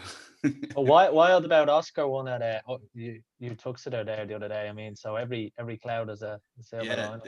They are. But no, it's brilliant. Yeah. Yeah, it was brilliant day, and moving on to the stairs, I guess just a quick word on that. The Florence Porter was that was brilliant for Gavin Cromwell. Absolutely amazing. I see it myself. I guess I kind of dismissed him probably too easily because he slowly ran a race at Leopardstown. Just because he didn't win a fasty run race doesn't mean he wouldn't win a fasty run race, So I guess that's a learn for me in that regard. But he was very, very impressive. Stayers hurdle winner, and it's good to get excited about Stayers hurdle winner. I don't think we were excited about Lisnagar Oscar, and for the right reasons as it turned out. But Florence Porter, be very interested now in 12 months' time if he stays over hurdles, which I presume they will. I haven't heard anything the contrary that he'll go for that Stairs hurdle again, and he'll be the horse to beat next year. So brilliant. To be honest with you, Thursday, and Mount Ida, just like a lad beside me, we were watching it, and he just goes, pull her up. I don't think I've ever actually heard someone, we've all thought pull her up, but he actually said pull her up, because we all had Mount Ida backs. And I had a couple of winners on my tipping blog. I was kind of hadn't had winners last year. I was kind of pull her up. You're right. She's still going, and she won by. She could have won by 5. Anyway, it was unbelievable, absolutely incredible. I was wondering what Jack was doing, and then eventually he showed, like, waiting, as they say, waiting patiently. We'll go to Gold Cup Day and the Triumph, Calixios, and I probably gave one of the quotes of the week where Rachel Blackmore's mother, Emma, was on ITV Racing, and she said something about her father wanting to get the JCB because it was the JCB Triumph hurdle. So she obviously they try to get their they're trying to get their priorities in order. But Calixios, Dan, you backed it. I mean, just Rachel. I mean, it was hard to look past.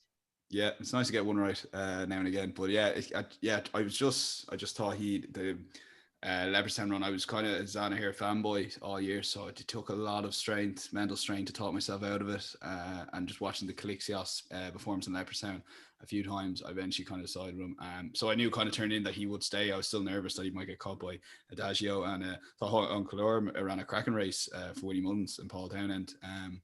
But yeah, I guess Zanahiyr was disappointed. At the time, I thought I thought Rachel kept him in on the inside very well. Now watching the race back, I don't think that made any difference to the winner. I think Calixios would have won regardless. But just she does all the right things, Rachel. She's definitely the jockey I want to have on my horses right now, hands down.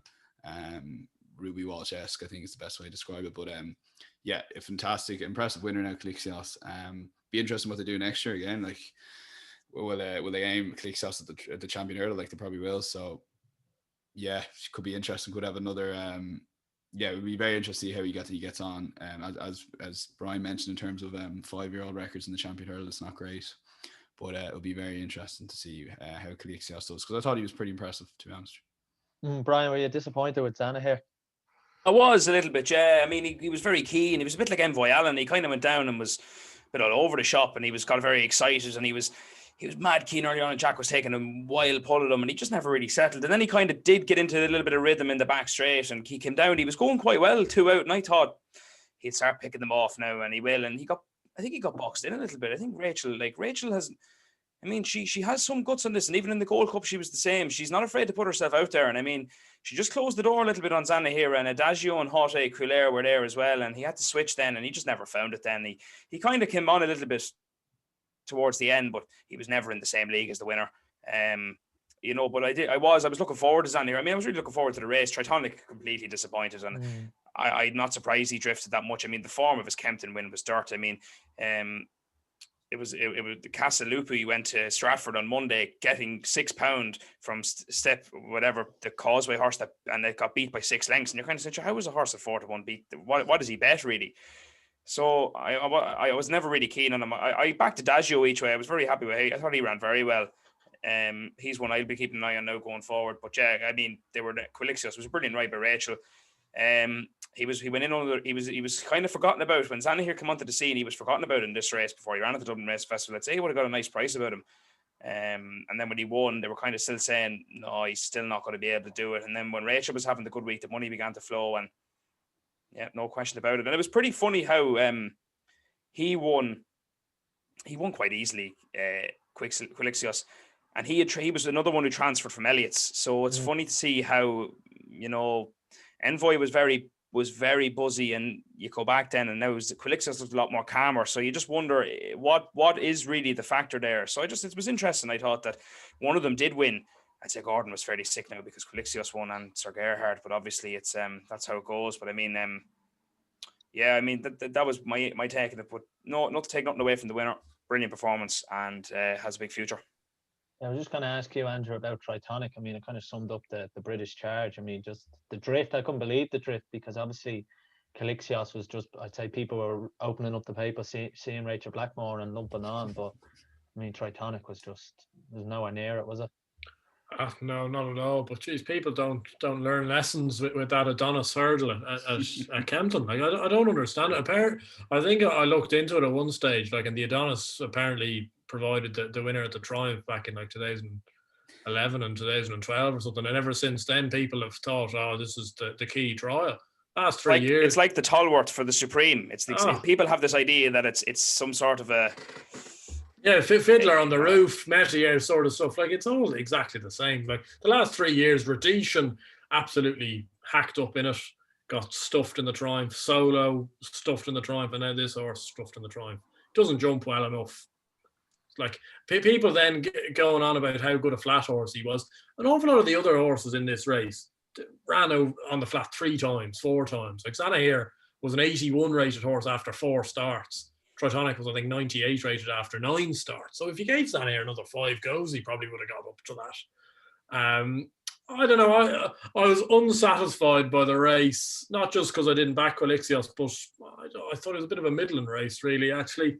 I thought the 2 horses that are probably the most professional of the lot came first and second. Like, I think if you ran the race in a year's time, there's no way Adagio would finish second. And I backed him each way as well. But he's a real tough, hardy horse. Sanair kind of threw it away.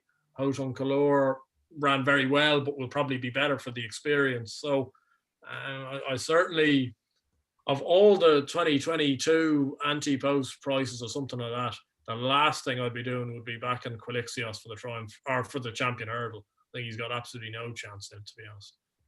The sooner he sees a fence and probably 2.5, 3 miles, the better. Second race then on Friday was the Mccoy County Handicap Hurdle, which obviously Belfast Panther won, which we spoke about. I suppose special mentions to Teddy Mouchoir and Eclair de Beaufort. I was going to say I backed him last minute. I just couldn't, because funny enough, I talked myself out of tipping him up, and then I just a minute before I said I have to have a couple of quid for Teddy Mouchoir, and I thought he's going to do it, win the county hurdle. It would have been absolutely outrageous. But yeah, some gone because he ran very poor last time out against Henry de Bromhead's champion hurdle horse, or was champion. I can't remember the name. But yeah, Jason Militant. That's the one. Yeah. So but yeah, delighted for Petit Mouchoir now. And then the Albert Bartlett, and I know, Brian, this was your bet of the week, Street to Diane. I mean, his price came absolutely slamming down once Florence Porter came in the stairs. Probably just ran into a superstar, or a really good race from Gavin Cromwell's Vanillere. Yeah, the cat came out of the bag a little bit, I think, on Thursday night when people started to figure that out. But I mean, I was very sweet on. I was pretty sweet on Florence Porter for the stairs. I must say, I had the only real strong opinion I really had in the race was when Kemboy was said, when Willie Mullen said after the Irish Cup he was running on Kemboy. I backed him, but I always said if Kemboy was going to get pulled out, Florence Porter would be the next one. I got him at 20-1, and I mean, if you go back when I was reading I know it's all great analysing times and stuff, but just this Christmas hurdle when Florence Porter was won in 6 minutes and 37 seconds, his stairs was won in 5 minutes and 51, so he smashed his time completely. So it just proved that a stronger gallop would have been no problem. And once I was reading all this, I just thought to myself, if Street to Diane is beating a horse that's winning a 3 mile hurdle race in less than 6 minutes, then surely this guy must be a bit of a machine. And I mean, I really, last week and the week before, anytime I was talking to people and people said to me, if you anything for Cheltenham, I would have said to them, back Street to Diane. I think he's the most overpriced horse of the week. I thought he was the bet of the week. 33-1, you could have got him, and I got him at 28. It was ridiculous.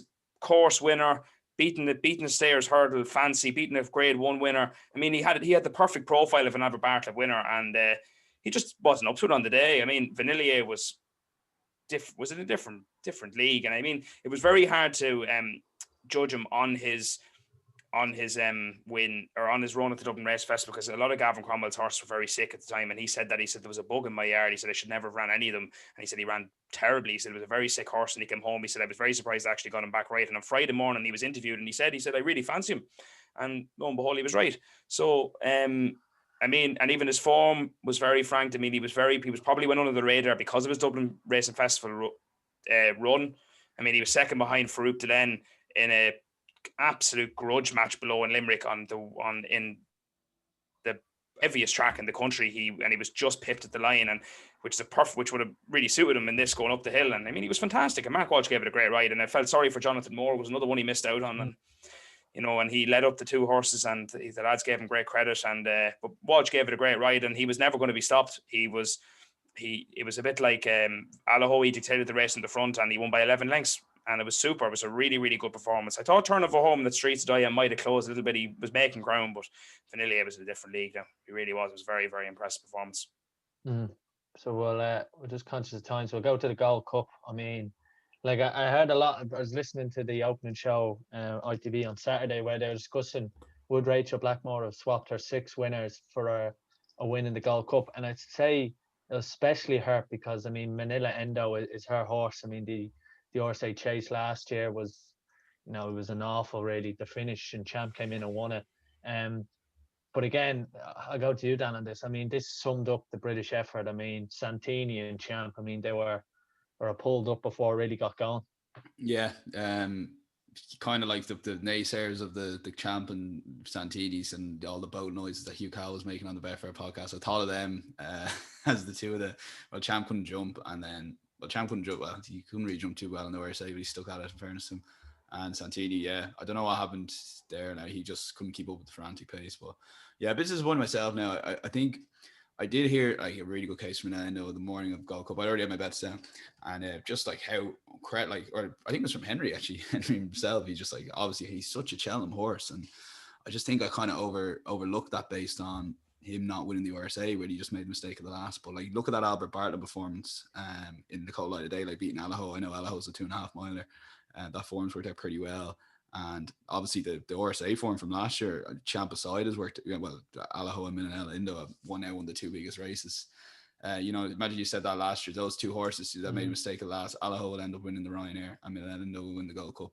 That's justice now. That's justice now. And that's from someone at Minanella Indo napped on that RSA. And I was at that fence when they made the mistake.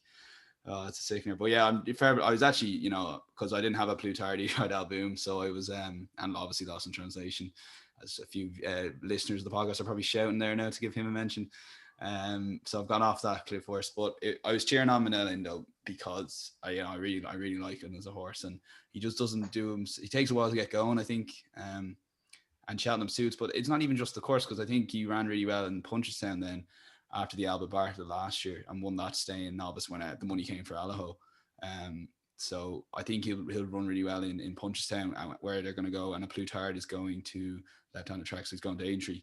I think that's confirmed by Henry de Bromhead. So yeah, I was pretty delighted with that Indo now won, albeit I'd Albin Photo. I thought he just ran his race, and he was just beat by two better horses. Yeah, it was a Henry de Bromhead 1-2, and then Albin Photo. And Andrew, as the founder of the Album Photo Club, how do you think it went? And I mean, there was a bit of money came in from him and went off at 9-4. Yeah, well, he was the rightful favourite going into the race, being the two-time winner. The other horses had to improve. I thought he ran a grand race. Look, he made a few niggly mistakes. He can do that, but he made them at crucial times. I think he missed 6 out and 4 out, and then got boxed in just after 3 out, turning in again. Rachel Blackmore was riding Paul Town into sleep. And yeah, look, I had a saver on Minella Indo, actually. I thought he was getting crabbed harshly for his runs at Leopardstown. Like, he'd been such a beautiful jumper until the fall in the Savills. That you gotta give a horse a chance. But I was willing Minella Indo home, because I'd been so against that Plutar all year that it was proper pie in face if he'd gone and won.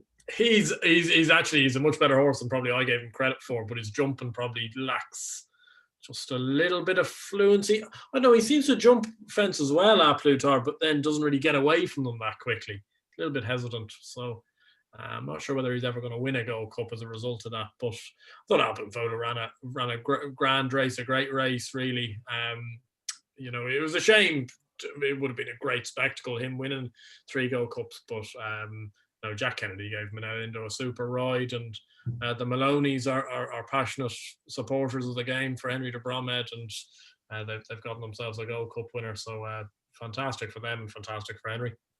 Yeah, Brian, I mean, Jack Kennedy, it probably, considering that he had Envoy Allen and a few others that standing here, that he might have been going away from the Cheltenham Festival thinking he could have got champion jockey, but I think winning the Gold Cup, I mean, that just puts the gloss over an unbelievable week, considering the lows of Envoy Allen winning the Gold Cup at age 21. Like you said, with the injury setback he's had, he's been around for a good few years. I mean, he's an incredible jockey. Oh, he's an unbelievable pilot. I mean, I remember being a nav in the day he rode the Tri-Town winner. I can't really remember which one he rode, but I think he was only 17 at the time, and he absolutely romped the field. And people were kind of saying, this is the second coming, And I mean, they were right. I mean, he's a fantastic jockey. But the night before the race, I was kind of in the boat of he obviously fell at the Christmas, and then when he didn't really get up sides at the Dublin Race Festival, I was left to wonder what sort of expectations lay for him, and that's why I kind of was very against Champ. I always thought that his preparation was terrible. And he's just a bit of a head the ball. I mean, he just like he was afraid he'd come out mad keen and start headbutting fences, and that's exactly what he did. He came out, he was mad buzzing around the place, and he bombarded the first, bombarded the second, bombarded the third. And I know Nico was trying to hold him out the back maybe to get him into a rhythm, and that's fine. But once he went up to the fourth then and headbutted that one as well, it was time to pull him up. And I mean, you have to go back and think about, was running a 2 mile chase at Newbury the right idea? But look, that's Nicky Henderson's decision to make. But I mean, Henry spoke about, I was watching the Racing Post Friday preview on Thursday night. They did one every day on live on YouTube, and Tom Siegel was on it, and he said that when they had Henry de Bromhead on the show last week, he said he was more excited about Manel Indo running in the race than Aplutar. And when I heard that, I was kind of like, Jesus. And I had Aplutar already backed, and I was kind of thinking, should I just have a few quid on it, Manel Indo? And I kind of said, no, I'll leave it. I won't do anything. But look, just shows that these guys know it all. I mean, just because he fell and was fourth does not mean you discount him at any mean. He just said that he was happy to get him around Leopardstown. He just wanted him to get him back into a rhythm, back jumping fences, back on the racetrack. And I mean, he was a gutsy winner, lovely jumper. Makes for a brilliant Punchestown Gold Cup, and it's going to make for a fantastic 3 mile chasing division in Ireland next year, because you're going to have him, you're going to have Aplutar. I presume Albin Photo is going to leave the Tramore route now and might start having, I mean, he's a 9-year-old. I hope Willie Mullen starts to put him into these races. Maybe he won't against Monkfish. Maybe he will keep him away. But I'd love to see him put in the second string underneath him. I really would. I'd love to see him running these Leopardstown festivals, because that's what racing is about. Racing is not about campaigning a horse to run in Tramore on New Year's Day and then go to the Cheltenham Gold Cup. Like, I know Cheltenham is fantastic, but it's not the be all and end all of racing. And I mean, we always saw that with Denman and Cairo Star. They ran in every race under the sun, and that's why they were such fantastic horses and had such great fan clubs. And I think that I'd love to see Albin Foley get back at it now. So I hope that this race really starts a real good future for 3 mile chasing in Ireland, because it could be a phenomenal division next year. It really could. It could be exceptional. And then to finish Friday, Willie Mullins won the last two with Cole Reevy, and then Galopin de Champs with one of the Dan Skelton coming in second with Langer Dan. Just a special mention for Dan. But before we go, we're going to get you to pick your race of the week, and then what was your best moment and one that you'll take forward into next year, and then have one eye maybe on the 2022 Cheltenham Festival. Start with you, Andrew. What are you going to take away from the last week or so? Probably how superior the Irish novice hurdle form was. I thought the demolition of Brave Man's Game just told you all you needed to know. Look, Honeysuckle was absolutely super. One that I've backed myself, and I do realise it's very, very speculative, but just based off the Supreme and the Ballymore, I've backed Fernie Hollow 25s, the champion hurdle. If they can get this horse back, he is obviously some machine to have beaten both Appreciated and Bob Ollinger. And I don't think they'll go novice chasing if they've only had one run over hurdles. So they might just stick him. Willie Mullins hasn't had a really good champion hurdle horse for a couple of years now. If they got him back, now you're obviously, you're taking your life in your hands back in a horse that's been out for pretty much a full season. But if he was to come back and show what he's obviously shown to beat those horses, he's probably the one at the moment that's overpriced. Look, there's heaps of them out there, your Bob Ollinger, Salamarsh and stuff, but you're only getting 7-2, 4-1, 12 months out. That's no type of price.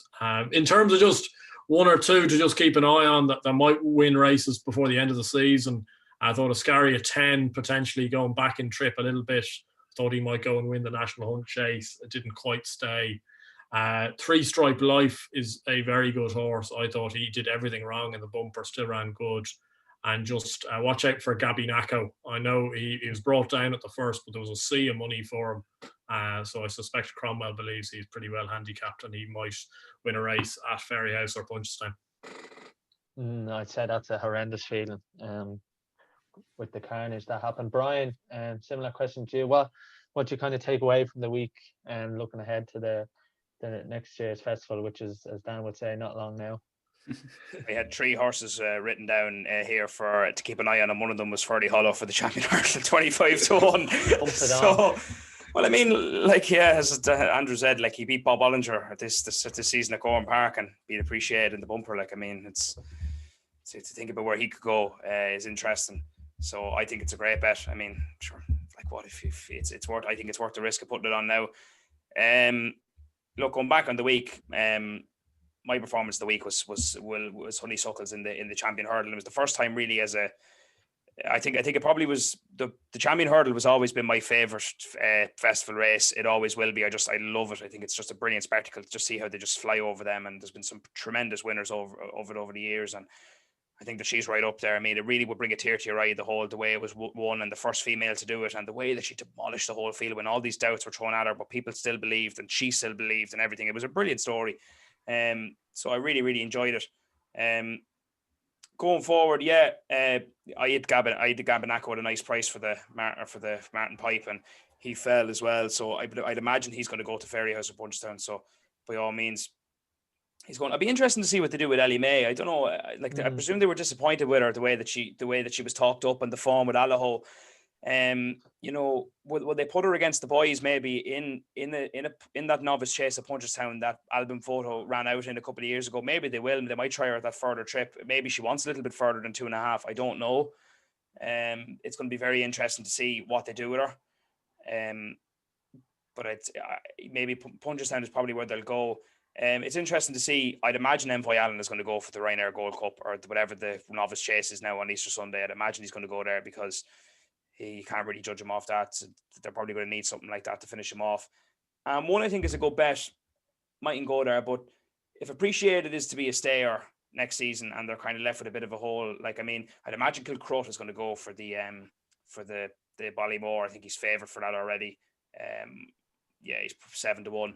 But if I was to have a squeak on something that I would risk, Appreciated is 12-1 for the Festival Novices Chase, and I think he's half that for the Marsh.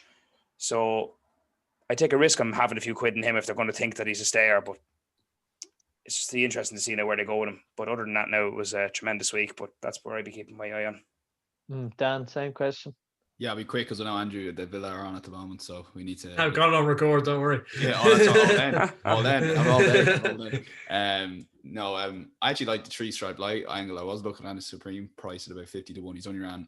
It was only a second run bumper, so kind of similar. Reminds me of I think Albert Abbas came 3rd or 4th in the champion bumper and could have easily won that Supreme. At the current prices, I think that could be a small one if anything with 2022. In terms of highlight, I agree. Honeysuckle, I don't think it was quite topped. I really thought that was great. And Low Light came about maybe 36 minutes later because they ran over 4 furlongs further when Concertista got chinned.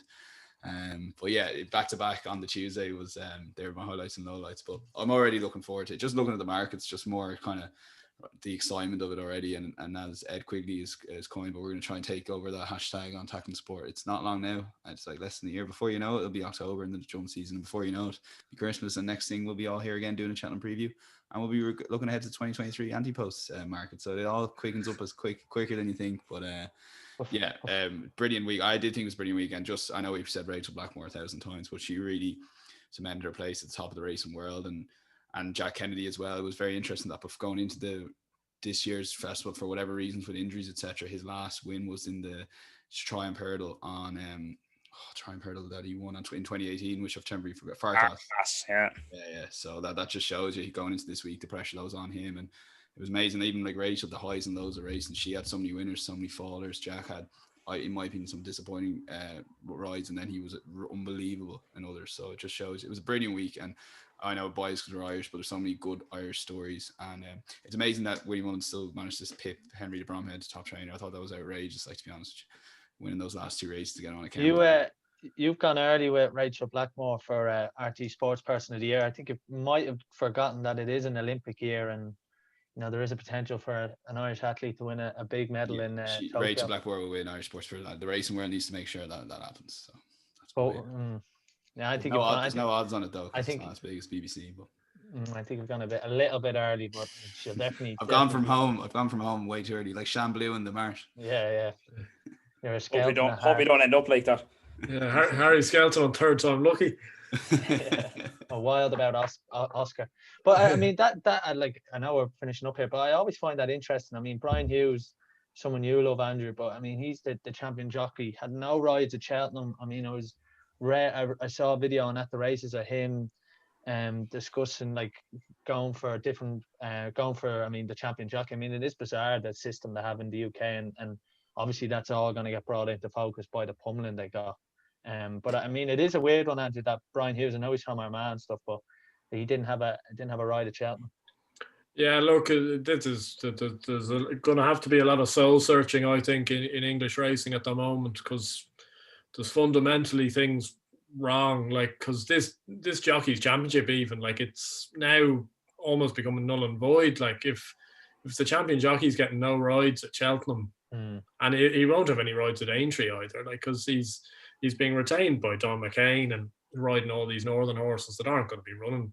You know, he might get 2 rides at Aintree or something like that, but it's not a great look for it, to be honest. And to be honest, like, Harry Skelton is number 2 in the Jockeys Champ, and you know, the Irish jockeys had his pants down all week. So, like, there's a fundamental issue with English racing, not only just from horses, but also the scheduling and kind of what is priority. Like, an awful lot of these English trainers have gone through the year going, oh well, we're saving for Cheltenham. Like, look at Nicky Henderson with Altior, doesn't get there, within a day. Like, he missed the Tingle Creek. He should have been running in the Tingle Creek.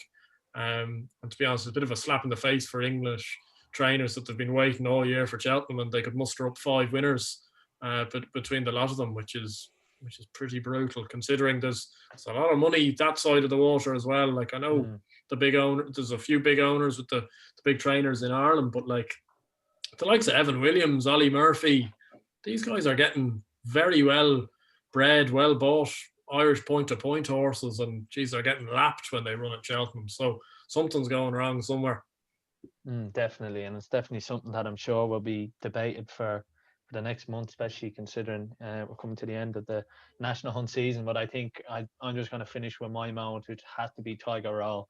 Rolling back the years on Keith Donoghue was just unbelievable. And I went back to Keith Donoghue fan club. Yeah, I know. I went back on Keith's Instagram and started looking at all the old videos of Tiger Roll practicing for plays Junior B for screen. Yeah, exactly. And I've seen all those photos. He's running phenomenal. He ran some serious. Was it a 5K time he ran? I can't remember. I don't want to put a figure 16 on it. 16 minutes outrageous. or something. Yeah. Yeah, it was absolutely outrageous. The man is in some shape altogether. No, definitely. That's definitely something to keep an eye on, the Keith Donoghue fan club. But listen, that's all our Cheltenham coverage. I mean, we really enjoyed bringing it to you. Thanks to Brian, obviously, who did the 4 preview shows. You can check him out in the Irish Field. You were previewing Down Patrick today, Brian. Do you have any winners? The winner of the first, didn't you, Brian? That was it. Oh, was it? It's very hard. It's very hard on Gold Cup Friday to be sitting there at 9 o'clock that morning previewing Down Patrick now for the Ulster National. So I wouldn't recommend it now to too many people. But sure, look, has to be done. Yeah. And then there was racing in the Curragh today, and it actually felt weird because there was people watching it down at the Curragh. So it's I know, Brian, you're shaking your head because the flat season's approaching. Oh, well, I'm not. No, I don't be anti-flat now. I like it. I mean, I would be national hunt now first and foremost all day, but I don't mind the flat. I backed the winner of the Lincoln today. I was happy enough. I backed Lafayette at 12-1, so I didn't mind too much. But if I was just saying there earlier on, if the 5K rule didn't exist, the first place I would have been today is below at the rail in the Curragh, because I didn't do it enough last summer. I chalked about going down so many times. I never went because the home straight there is. I mean, you get up. I think to the furlong pole at the Curragh before the enclosure starts. So why not go down there? You saw that Down Royal was on St. Patrick's Day, and just when you're in between Cheltenham races, you'd be flicking through it there, and there was the road was lined with people there, and Roscommon, there's a wall over, people to be sitting on it the whole time, and take advantage of it when you can. I don't blame people for going down there. The first place I'd be going when it's lifted. We probably won't see you there, Andrew, will we? No, not in the slightest bit at the Curragh. You just know when you're rocking up. First day of the flat action, Jim Bulger's winning it with his second string and the 2-year-old maiden, and going, oh Christ! I saw Aidan O'Brien had a winner as well. Yeah, but like I don't mind flat racing, and good flat racing is class to watch. But God Almighty, you'd lose a lot of money. Like on one of the and these early season races when O'Brien has his horses 70% fit, soft ground, half them can't go on it. God, braver men than me backing horses at the Curragh and Naas and stuff like that. I'd be waiting for Fairyhouse and Punchestown and loading the cannons there. Christmas Festival at HQ, Andrew. Yeah. Members Bar. Back an anti-post for that already. They don't open those markets quick enough. 2 weeks out, but anyway. Well, hopefully we can all be there. That's because all the good horses go to Tramore on New Year's Day. Oh, don't get me started on that now. Yeah. wonder if we'll see the boom there. But anyway, that's been Tackling Sports Cheltenham preview. Like I said, thanks to Brian and thanks to Andrew and obviously Dan. We've really enjoyed it. It's been a great week, magic week for the Irish. And we've released a lot of content, which has got a lot of interactions and new people to the show. So if you're new, please subscribe. Check us out on YouTube, Facebook, Instagram. We'll leave the lads' social media down there. Make sure to give them a follow on Twitter and Instagram. But Dan, that's all from us. Thanks to Andrew and Brian. Cheers, lads. Cheers, Sean. Cheers, lads. That's it from us. Have a great weekend. We'll see you soon.